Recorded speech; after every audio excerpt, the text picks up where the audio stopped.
நம்பிக்கைக்கு பலமாக அவர்களோடு தோளோகோ தோள் நின்று நிச்சயமாக பாத்தீங்கன்னா இந்த 4 மாசத்துல மழை வரப்போகுது. மழை வந்தா மறுபடியும் மக்கள் கஷ்டப்படதான் போறாங்க. எத்தனை முறை மக்கள் திமுக வாக்களித்தாலும் திமுக திருந்த போவது கிடையாது. மழையில மக்கள் கஷ்டப்படதான் போறாங்க. வெறுமனே பிரியாணி பாக்கெட்டும் அரிசி பொட்டலமும் கொடுத்து மக்களை ஏமாற்ற முயற்சி செய்வார்கள். ஆனால் ஒரு காலகட்டத்துக்கு மேல எல்லாத்துக்கும் ஒரு பிரேக்கிங் பாயிண்ட் இருக்கு. அந்த காலகட்டத்தில் மக்கள் உணர்ந்து வரப்போகின்ற அடுத்த தேர்தலிலே நேற்று எங்கள் தலைவர் திரு அண்ணாமலை கூறியது போல் எங்கள் இலக்கு 2026 தமிழகத்தையும் தமிழக மக்களை மீட்டெடுக்க வேண்டும்.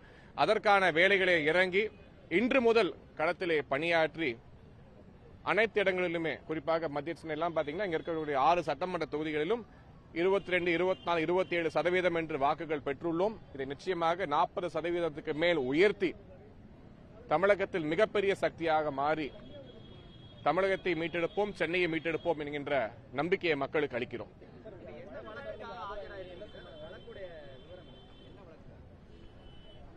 தேர்தல் சமயத்திலே திராவிட முன்னேற்ற கழகத்தை கைவந்த கலை எதிர்க்கட்சி வேட்பாளர்கள் மீது பழி சுமத்துவது, கேஸ் போட்டு அலக்கடிப்பது, பொய்களை பரப்புவது, இன்னும் சொல்ல போனால் தமிழகத்திலே 40 இடங்களை திமுக வென்றது பொய்களின் மூலமாக, புரட்டுகள் மூலமாக, சோசியல் மீடியா மூலமாக மக்களிடம் பொய்களை பரப்பி இல்லாததெல்லாம் கூறிதான் இத்தனை இடங்களை கைப்பற்றியுள்ளார்கள். அதே போல இந்த ஹிந்து நியூஸ் பேப்பர்ல வந்த ஒரு ஆர்டிகலை ஷேர் செய்ததற்காக ஒரு வழக்கினை திமுகவின் விளையாட்டணி செயலாளர் திரு தயாநிதி மாறன் வழக்கு தொடுத்துள்ளார்கள். அதற்காக ஆஜராக இன்று எக்மோர் நீதிமன்றத்துக்கு வருகை தந்துள்ளேன். எங்கள் பாஜகவை சார்ந்த வழக்கறிஞர்கள், தொண்டர்கள் அனைவரும் வந்துள்ளோம்.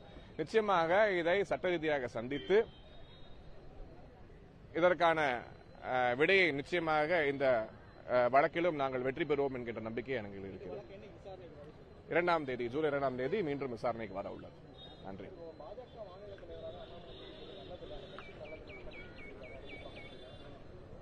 திருமதி கனிமொழி அவர்களுக்கு அவர்கள் கட்சியிலே என்ன பொறுப்பு, எந்த இடத்துல இருக்காங்க, சந்தோஷமா இருக்காங்களா, நல்ல நிலைமையில் இருக்காங்களா என்று அவர்கள் யோசித்து பார்க்க வேண்டும்.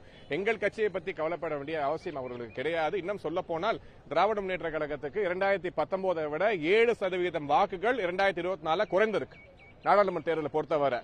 மக்களுக்கு அவர்கள் மீது உள்ள நம்பிக்கை, அதாவது அவர்கள் போட்டியிட்ட இடங்கள் மாறவில்லை, அதே இடத்துல தான் போட்டிட்டு இருக்காங்க. 2019, 24 அதே இடங்களில் போட்டியிட்டு 7% வாக்கு குறைந்துள்ளது.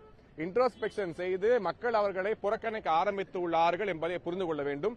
அதிமுகவும் பாஜகவும் பிரிந்த காரணத்தினால் இந்த ஓட் ஸ்பிளிட் அதிகமாக நடந்துள்ளது.